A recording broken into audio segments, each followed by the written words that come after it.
Right. Oh, okay. What's up? I can't Never gonna have you know. hold on. Further to what's up? Well, this is about the foot. What's up now? When they get in. Good morning, everyone. Hi, everybody. How you doing? How you doing? How you doing? Welcome to Alive. So what I was doing when I was doing this? Yes, she was okay. I promise you. I was talking about how, for those who couldn't hear, Mhm.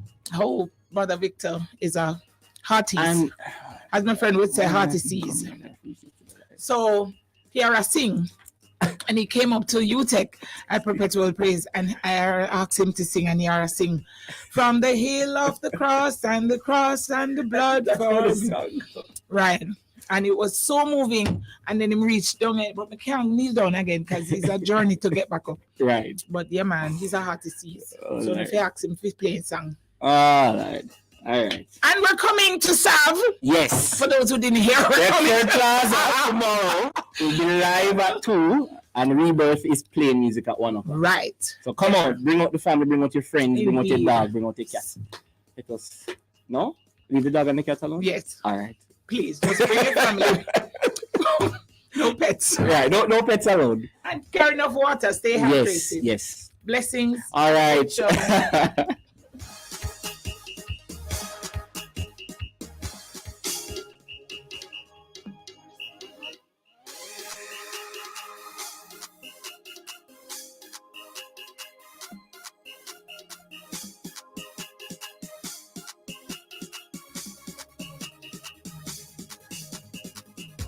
If you're just joining us, here's what's coming up inside Alive today. At 1:45, we'll be having Menticize. At 2 p.m., Per Blast with Pauline Williamson. At 2:15, music. We hear from O'Shane McHugh on his new single, Jesus Nice. And at 3 p.m., Alive Highlights with recording artist, producer, songwriter, pianist, speaker, and talk show host Mark Johnson. At 3:45, celebrations with birthday and anniversary greetings. And that's with everybody. So if you're celebrating an anniversary or a birthday or you just celebrated one, give us a call at 876-968-8327. Or you can call us at 876-968-8328. Or you can send us a WhatsApp message, a voice note, something short, guys. If you're going to send your greetings on WhatsApp, please, no 2 minutes, no 2.5 minutes, not even 1 minute. All right, let's get it done in 30 seconds because we have so many people sending in messages we want to get through to everyone. Right? So you can send us a WhatsApp message at 876-997-3125. This is Alive. It's Millennial Friday here at the Family Station Love 101. It's Friday, July 14. Can you believe we're halfway through the month of July already? And basically just over halfway through the year 2023. And we give God thanks for carrying us thus far, and we look forward to the rest of the year. I do hope you've been having a fantastic week, and we're glad to have you locked in on the Family Station, Love 101 FM.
All right, let's get today's news highlights. In highlights from the news. Highlights from the news today on Alive. Here are the news highlights. Government allocates $2 billion to purchase textbooks. The government has this year allocated $2 billion to purchase textbooks for students at the primary and the secondary levels. That sounds good. Addressing Wednesday's post-cabinet press briefing at Jamaica House, Minister of Education and Youth Favour Williams said the distribution of textbooks for several subjects has commenced. The minister also advised that the distribution of English textbooks for grades 4 to 6 has started and is expected to be completed by July 30. Williams informed that the ministry has already received some 11,000 licenses for ebooks for grades 7 to 11 and is in the process of assigning the ebooks to schools and the respective students.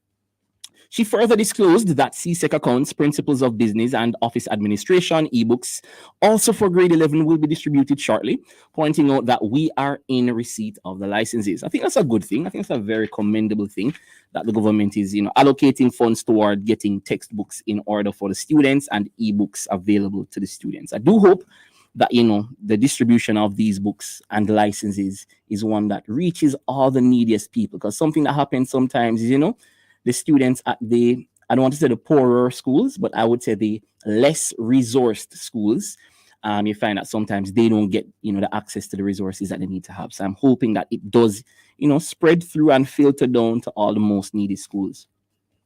Next in the news highlights for today, person of interest held in St. Elizabeth police military operation. A man who is said to be a person of interest in St. Elizabeth has been taken into custody for questioning following a police and military operation in the parish on Friday morning. Head of the St. Elizabeth Police Superintendent Coleridge Minto has intensified operations in the South Central Parish in search of criminal suspects and illegal firearms. Minto, who assumed duties as commander of St. Elizabeth recently, on Friday led a joint police-military pre-dawn operation in the violence-plagued community of Spring Park, close to Black River. He said the operation commenced at 4:30 a.m. On Thursday night, Minto reassured the justices of the peace in St. Elizabeth that the police will be intensifying their efforts to locate and arrest criminals in the parish. That's very good. The police doing their job, getting out and about before the crack of dawn, ensuring that, persons who are, harassing our citizens and, causing crime to increase and to spread throughout the country, these people are being apprehended and these people are being sought out and brought to justice. So that's very good. This item is one I think that's of interest to us all as Jamaicans. This one is Haiti Human Rights Group warns kidnappings and killings are on the rise after a brief respite in Haiti. So I'm pretty sure most of us would be aware now that, some folks, I think it was about 37 persons. I think it was about 37 or 27. Several Haitians came to the shores recently on a boat this week. And so the human rights groups in Haiti are just, pointing to some of the causative factors in Haiti that is, these things are causing them to want to flee the country and, find solace, find refuge in nearby or neighboring countries like Jamaica. So let's understand a little bit of what's going on there. Because I know some persons were, saying, oh, let's send them back. And then some persons were saying we should keep them. Well, this sort of information will help us to make an informed conclusion about that matter.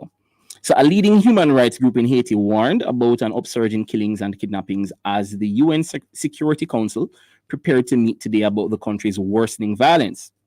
The National Human Rights Defense Network also condemned what it called the government's inaction in a report dated yesterday. It noted that from May 1 to July 12, at least 75 persons were killed and another 40 were abducted. That is a lot of people. Among those killed are an attorney, a schoolboy, 2 morticians, and at least 6 police officers.